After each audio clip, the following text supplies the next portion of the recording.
Maybe we can start a little bit by talking about the series that you curated with us to go back in time when Bacurau played and opened. You curated a show around Bacurau that ended up not happening on screen because of the pandemic, but that film was already in the first series, and when we were talking to you, it's very clear that it's a film that means a lot to you as a filmmaker, as a Brazilian citizen, as a journalist also, and that's someone who cares about other people.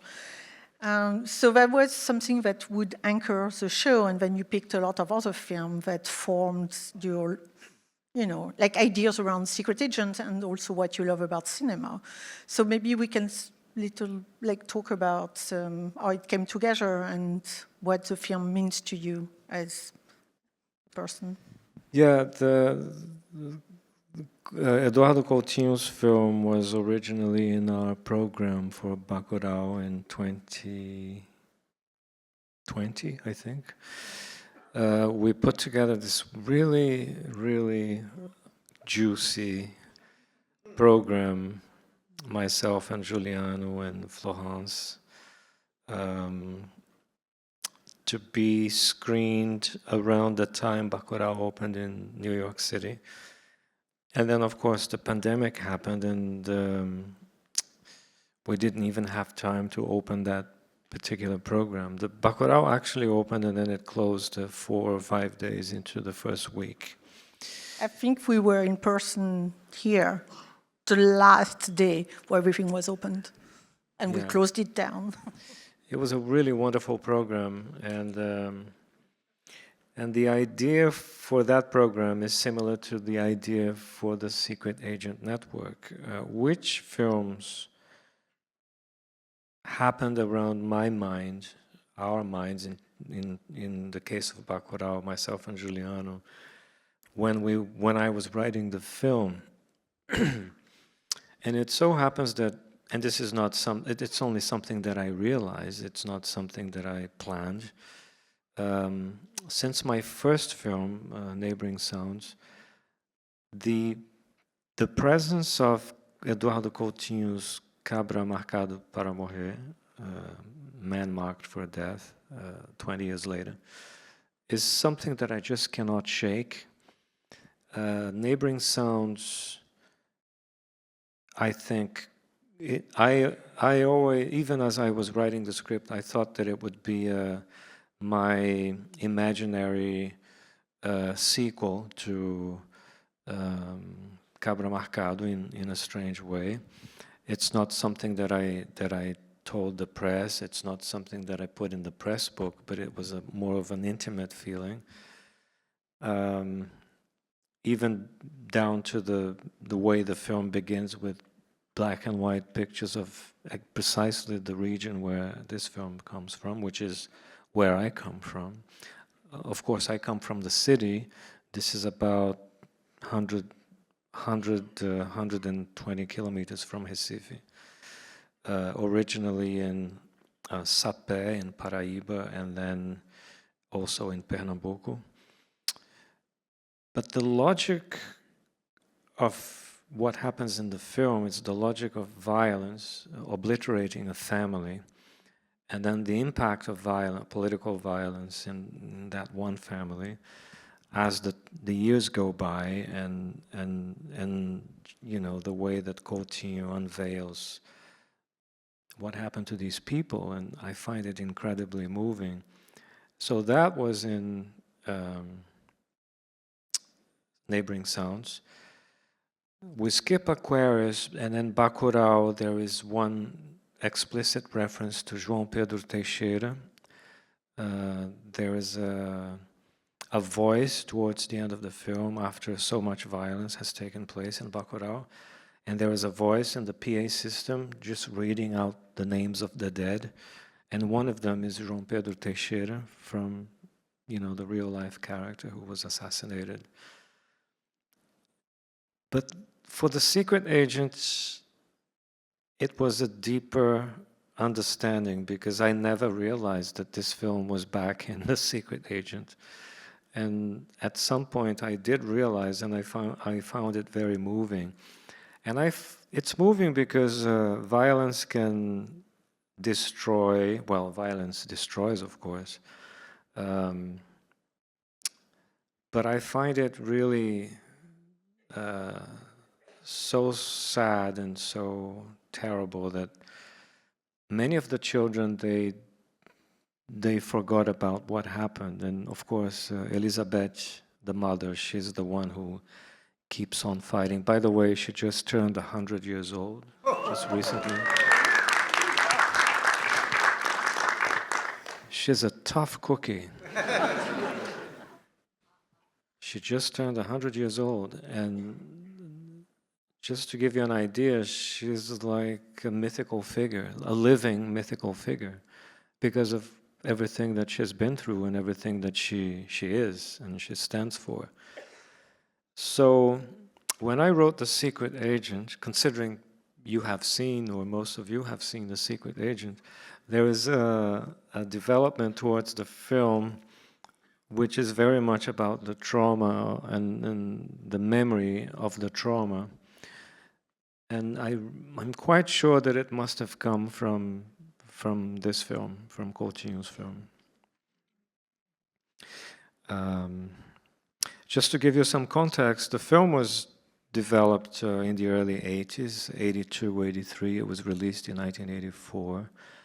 It means that this is precisely the moment when the military regime was crumbling out of how rotten it was, basically. It was crumbling out of its sheer incompetence and stupidity. So at that time, censorship was more laid back, and Coutinho was able to make this film the way he wanted to make it, very freely. And it actually became a strong box office success. It was seen by over 500,000 people in the cinemas. So this is a small film, a documentary, and it was seen widely by a lot of people. So it was precisely the moment when the dictatorship was about to die and there was no more censorship, really. In fact, from 1979, with the Amnesty law, many of the films that had been banned during the dictatorship, you know, like Pasolini films, Clockwork Orange, Last Tango in Paris, they were never seen in Brazil in the 70s, but in 1979, suddenly, this whole, the gates of heaven just opened and these films finally arrived in Brazil. And I still remember when my mom, she was a cinephile, she would come from the cinema and she would see another one of those banned films which were now available, and they were all rated 18, so I wasn't able to see them because I was just a little kid, you know. You made up for it since. Oh, yeah. It's something that we've discussed through different conversations. It's, you know, documentaries are stronger than fiction. And that really applies to this film. I think we discussed it with your previous film, the Memories of Ghosts? Pictures of Ghosts. And it's also something that comes through The Secret Agent, except that's fiction. But the idea of documentary being stronger, it's something that seems to be coming from this film. I think a great documentary like this will always be stronger than fiction, but there are many fiction films which are more truthful than most documentaries, I would say. That's my point, I think. I really think that this film, Coutinho's film, is really a very special case of honesty and respect and truth. But they don't always come like this. No, because sometimes they want to make an impact on the box office, so you know what's going to work in switching the documentary, but this is real. I can tell you that I don't think Coutinho was ever cared about any box office numbers. I think this is as truthful as it gets. Not only the whole, the facts about about the story that's told, but also the way he talks to people, and this happens sometimes. I gave an interview today. We were talking about this. Sometimes a journalist is not really listening to you. Is actually looking for a soundbite. Looking for. It happens every day, but there are some good journalists who are good listeners, and they're actually interested in you. And Coutinho was a great interviewer. This is probably his masterwork, but there is another film by him which was made for television in 1977, which is a strong reference for The Secret Agent. It was done for a global television weekly special called Globo Repórter, which would be like 60 minutes. And he was hired by Globo for a number of years to do these special reports. And he did one called O Pistoleiro de Serra Talhada, which is the sicario of Serra Talhada, or the hired gun, or the killer, the contract killer of Serra Talhada. And it's really an amazing, it's an amazing film or a documentary or a television special, whatever you choose to call it. And that's where the Vilmar character in Secret Agent, the contract killer, the subcontracted killer, comes from. And his ability to talk to people, because I really think he was interested in people and listening to their stories. And you can tell from the way he handles those very complex and dramatic situations. For example, approaching the daughter in Rio. It's a very strong scene. I think Coutinho really, he was really something special, and he had he went through the 90s with, he was always there, but he wasn't really making these films until the early 2000s, when he came back for a new moment of his production, and then he churned out an amazing number of great documentaries. But they were all very retro and mono and analog almost, very kind of simple, done with digital cameras, and maybe that explains why these films haven't really traveled very well, but they're so good. One of them is called Edifício Master. It's about people living in a building in Copacabana in Rio. It's just a series of conversations with these really interesting human beings, shot on mini DV, so it's kind of funky looking, but it's really, really beautiful. But it's also very much based on oral language. So it doesn't have the maybe the cinematic value that this film has, shot on film, and there is a certain investigation. But he was a tremendous filmmaker, and I remember him very dearly. He died about 10, 11 years ago.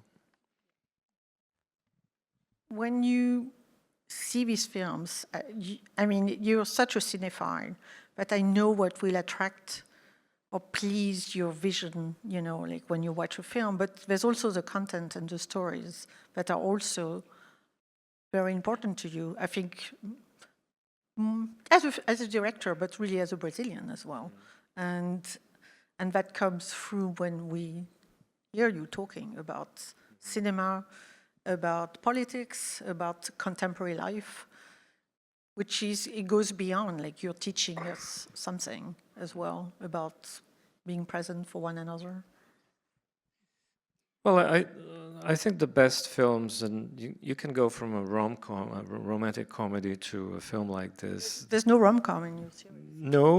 No, but we might see a romantic comedy which has some truth in it, maybe truth about human behavior. It's really rare, and I don't know why it doesn't happen.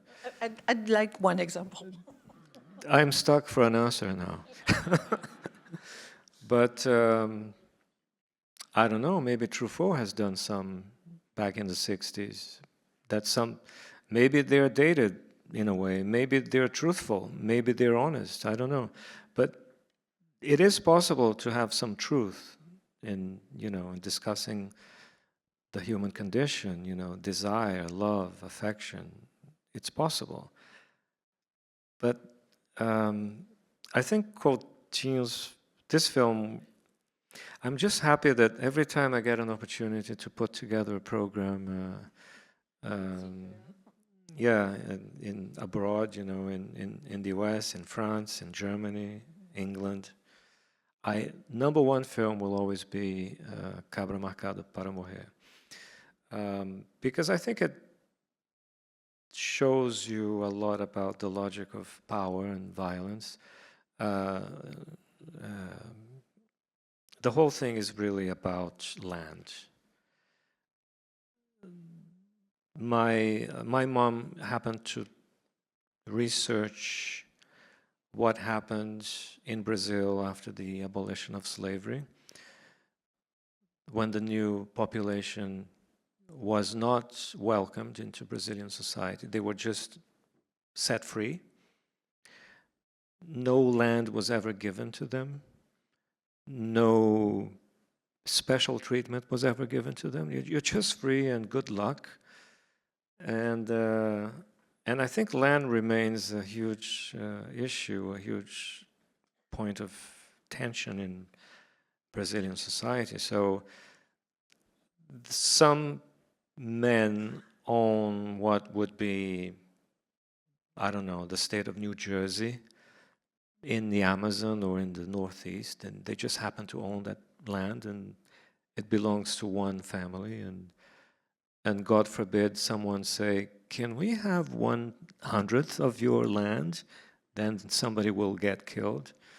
So, and I happen to come from a region which is very politicized, not politicized, is that the word? Very political in terms of how the problems are thought out.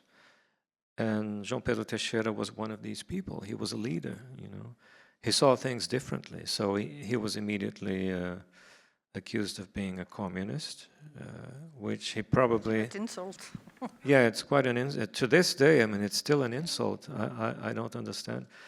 But then, the military coup happened. The military coup assisted by the US at the time, of course. I think we know.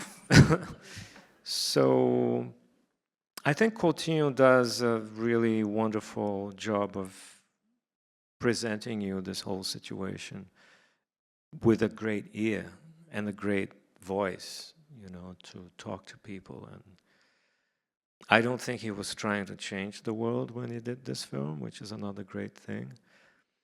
He was just laying out the situation. This is the situation, and this is this woman.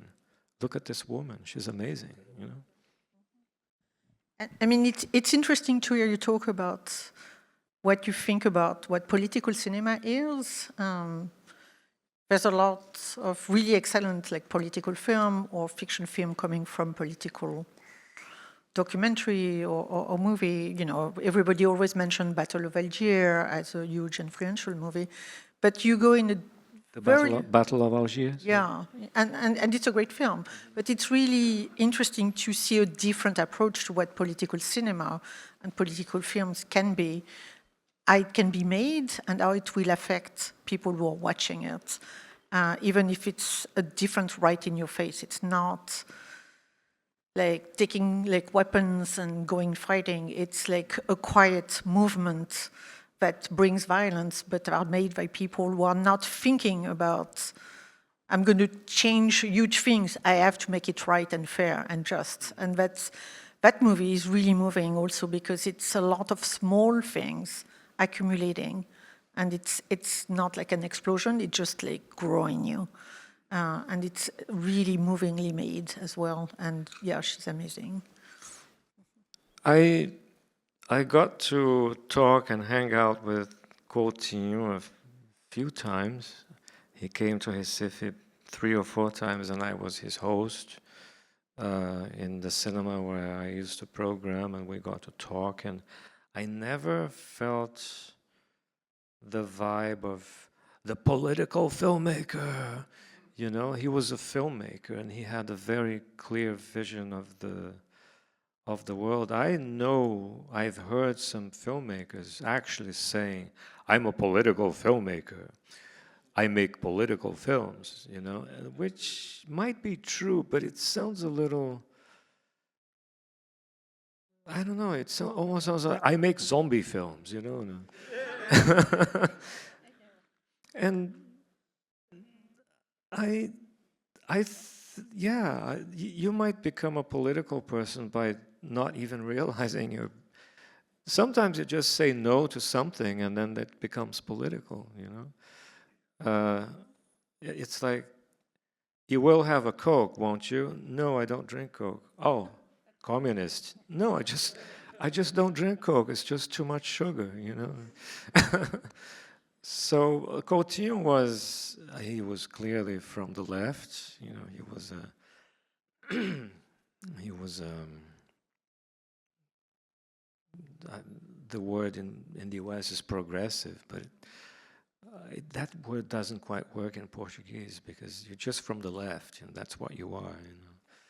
You know, you're against the other stuff that is being imposed on you. Because it's justice, it's not. Because it's justice. It's not ideology. This family was destroyed by political violence, so I want to see what happened to them. And then you make the most political film in Brazilian history, you know. I said maybe last month, I don't know. These days, if you remember something, you become a political person in Brazil, you know. I remember oops, careful there. Let's not go there. So this is the truest example of a film about memory, you know, because I show this to young people in Brazil, and they go, "Wow, I didn't know it was so serious." I remember walking out at the end of the screening of "I'm Still Here," when I did a special screening in Recife at the São Luís Cinema, which is in Secret Agent. And I overheard very young people saying, "I didn't know the dictatorship was so bad." We thought it was a good one. It was really bad, you know. Well, I guess the Amnesty worked then. The Amnesty worked. In that context. It seemed to make sense in 1979 to bring the atmosphere down. But I think it was terrible at the end of because, yeah, it's like No sense of justice. No sense of justice at all. The torturers, killers, rapists, assassins, kidnappers, psychopaths, they were all forgiven. And the excuse was that, oh, but the other side is also forgiven. The other side, the people who said, "Excuse me, this is wrong," and who were sent out somewhere to be tortured and get their, I'm sorry, but their genitals electrocuted, putting in the same level. You're all forgiven. And yeah, I think that's one of the things that drove me to write The Secret Agent. It's well, yes, it is a film about memory, but I think it's a film about amnesia, you know, almost like self-inflicted amnesia, like Ozempic amnesia, like, oh, I feel better now, I don't remember anything, you know. It's nicer not to remember. And many families still deal with this. I showed the film in Spain, The Secret Agent, San Sebastian, and I got a lot of reactions from, there was a critic, he said, half of my family doesn't talk to the other half because the other half wants to talk about the past, and the other half doesn't want to talk about the past because it's so painful, shameful. It's just shameful. Yeah. So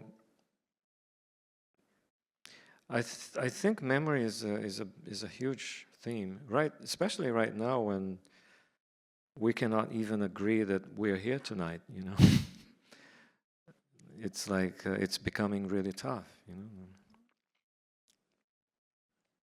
Maybe we can go back to the idea of memories because it's something that's really present in your work, but it was something that I really connected with in your previous film, where what is memory and how you relate to memory, how you move from that.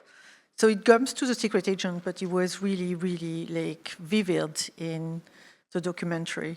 And I love that memories will make you move forward as well. Yeah, The Secret Agent would not exist without Pictures of Ghosts, which I worked for a number of years, and there was never a script for Pictures of Ghosts. There were only discoveries, things that I found, and I thought, and I became excited about. Oh, this is a really interesting find, so maybe I have a film now. That's another interesting find. I really have a film now, and that's how it worked. And that film gave me the emotional energy, I think, to sit down and write The Secret Agent. But with Pictures of Ghosts, I learned something. I was working with so many bits of archive, and only in the end I realized that now I had a new archive, which was the film itself, you know, because now it's being used even people are getting archival footage from Pictures of Ghosts itself, the film, you know, images of Recife in the past, and so the film itself became an archive because many of those images had never been seen. And each film we make, the conversation we're having now, it will become an archive somewhere if it happens to be somebody's recording it here. Now we have to be smart. Yeah, now we have to be very intelligent, yeah. But this is being recorded, and maybe if it survives in 45 years... Your next film. Or maybe there will be somebody listening in the future, and I find that idea really fascinating. And it's very moving to see Eduardo Coutinho I think he must have been maybe 42, 43 in Cabra Marcado. And I got to know him as a 70-plus-year-old man. And then he died. And now we're talking about him. And Elizabeth is still alive. The film is very much alive. In fact, it's been restored. It looks very good in terms of restoration. So all of that is, I think it's part of what we do making films, you know. I go back to my short films and time flies, you know. And in a place like this, the Walter Reed and the film at Lincoln Center, it shows so many films from the past, and I think you're so lucky to have this in New York City. I think we're lucky to work with you and in showing films too, because the way you picked like all the film in the selection, some are, you know, I guess expected when you see Secret Agent, you know, like Orca seems kind of a fun. Orca is expected. Well, maybe not, but like, you know, but when there's a really... Orca's a really crazy film. Maybe Jaws would be expected. No, because you picked Close Encounter. You can't have two Spielberg. That's that's like crazy talk. Yeah, all right. But then you have The Ear, which is like one of my favorite movies. The Ear is amazing. It's like, and it's a different way of thinking about The Secret Agent as well. Or Investigation of a Citizen Above Suspicion is also completely in line with what you think about the craziness of a state and murder. The Ear Citizen Above, Hélio Petri's film, Citizen Above Suspicion, and Cabra Marcado, they are very much about the same thing, which is power being used to manipulate and crush and basically obliterate someone, which is, I think, what ultimately is what the secret agent is about. You know, somebody has the power and has the will to crush someone, and why not do it? And as you do it, just make it really complex and complicated and bureaucratic, you know. And then, but with Coutinho's film, you see the results, because it's, especially in cinema, it's so easy to kill someone in a film. But what does it mean? What are the repercussions? How will the children feel? You know, what will happen to the family? And I think that's one of the strongest aspects of this film. You know, the diaspora of violence, you know, that happens to that family. You know. And yeah, it's so beautiful and so terrible. Yeah. Do we have time for audience question? No? I went too long? Not even one? It's before Orca. I mean, like we do one. One question. One question. I'm sorry I talked too long. No, it's great. Enjoying this. Yeah. There's so much more to say. Okay, we'll take one question and then I'm going to be kicked out. The question is if I'm asking Kleber, inviting him maybe to finish the fiction that Coutinho was planning to do with the Cabra Marcado para Morrer. That's a really strange question, because the film is, one of the strengths of this film is the fact that there is no ending. The ending is just the punctuation of a film in the rhythm of life.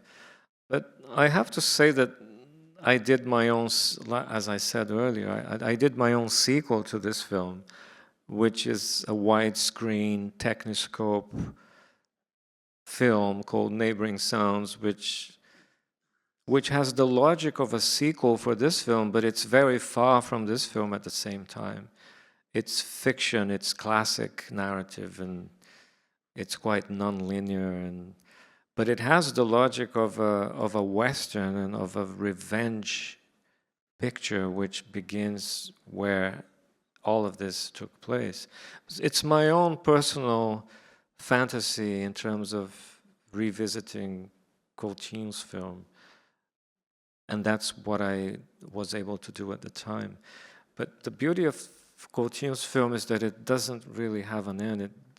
It ends in 1983 when he stopped making the film, and to hear your surprise, the surprise of everyone in the room, to know that when you understood that Elizabeth Teixeira is still alive, she's still living, it only shows how powerful the film is.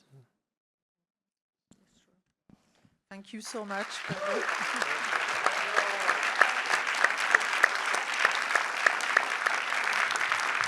Thank you for coming to see this film.